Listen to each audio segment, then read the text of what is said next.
Hello everyone, welcome back to my YouTube channel, and this is Ikem Masala. So for today's video, we're going to make a channel review and we're going to check out how much Dyosa Pockoh earned on her YouTube channel. And before I forget, don't forget to subscribe my channel Ikem Masalas, guys. And we are now here in Social Blade, and as you can see, Dyosa Pockoh has 649 upload video on her YouTube channel with 267,000 subscribers with a total video views of 48,502,555. Country is Philippines, channel type is comedy, and user created June 17, 2015. So the grade here in Social Blade is letter B, and Social Blade rank is 205,777, and subscriber rank is 95,139. Video views rank is 107,145. Country rank is 875. Comedy rank is 3,641. And as you can see, the subscriber for the last 30 days is 9,000. So 00%, guys. So I guess this is same as last year or last month. So the estimated monthly earning is $95 to 1,500 dollars estimated, and video views for the last 30 days is 378,000 something. Total subscriber weekly is, the graph is working good, and the estimated earnings yearly is $1,100 to $18,200. Total video views graph is there, guys. So we're going to check out, or we're going to compute how much is her monthly earnings. So she has $95 times times 48. So she got 4,560.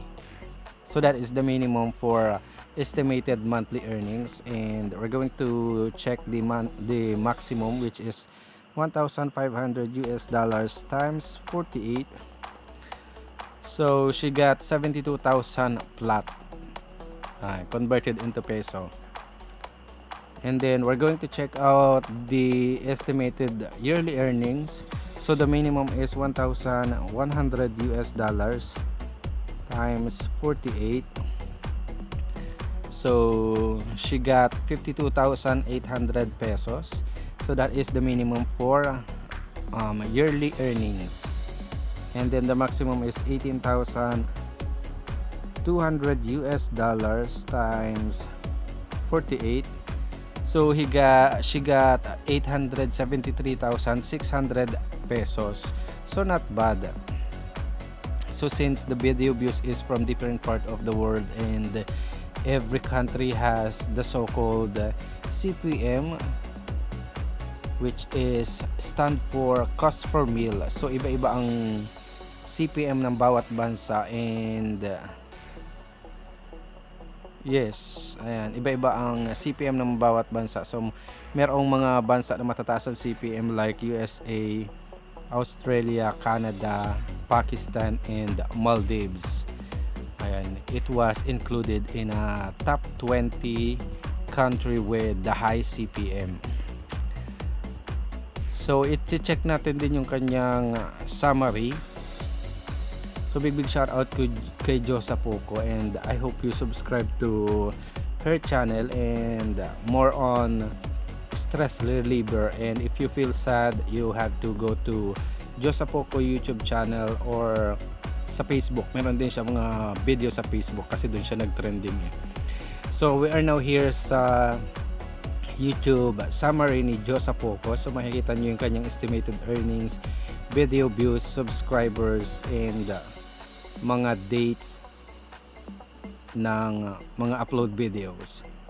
So kung makikita nyo yung kanyang estimated earnings is hindi ganong kalaki, pero I guess yung maximum niya is medyo mataas. So siguro half of the maximum ng kanyang estimated earnings. And the video views is not bad kasi it earns or it gains thousands of video views, and meron din siya na gigain na subscriber which is 1,000, and the estimated earnings is $2, $3. So that is the minimum, and the maximum is 52, 51, $115 to $130. So not bad. So we're going to check the daily average of Dyosa Pockoh YouTube channel, and the daily average she gained 300 subscribers, and then 12,614 video views. Then the estimated earnings is $3 to $50. So siguro half of the 50 yung pwedeng kunin natin sa kanya or i-divide sa 2. Yun yung possible na earnings ni Dyosa Pockoh for daily average. And then weekly average of 2,100 subscribers and 88,298 video views, and then the estimated earnings is $22 to $353. So medyo malaki na din yun when it comes to weekly, and then mas malaki pa kung last 30 days, which is meron siyang nagain na 9,000 subscribers and 378,401 total video views. And then the estimated earnings is $95 to $1,500. So malaki na din to guys if you're going to convert it into pesos. So sa YouTube kasi ang minimum na payout is $100. So you have to reach the threshold every month, or if not, better next month. Ayun, ganun.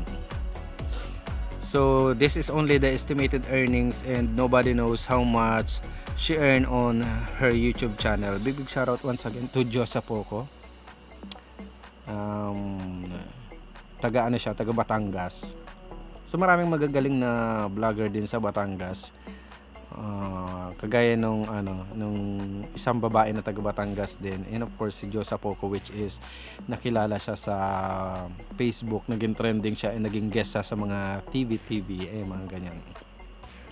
So i-check natin yung kanyang monthly gain video views. So makikita niyo yung mga graph or yung mga dot na naandyan, it represent how many video views she earn on every month.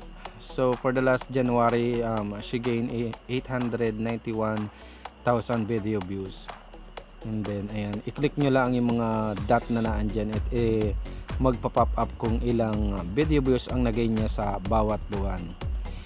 Same thing with the subscribers. So matataas din, and umaalon-alon yung kanyang subscriber gains.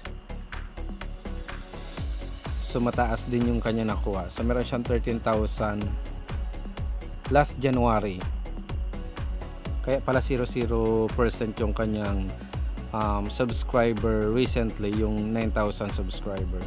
So pindutin nyo lang yung mga dot na naandiyan, and magpa-pop up kung ilang subscriber yung nag-subscribe sa kanya bawat buwan. So big shout out to Dyosa Pockoh. Don't forget to subscribe Dyosa Pockoh YouTube channel, and may Facebook din siya guys.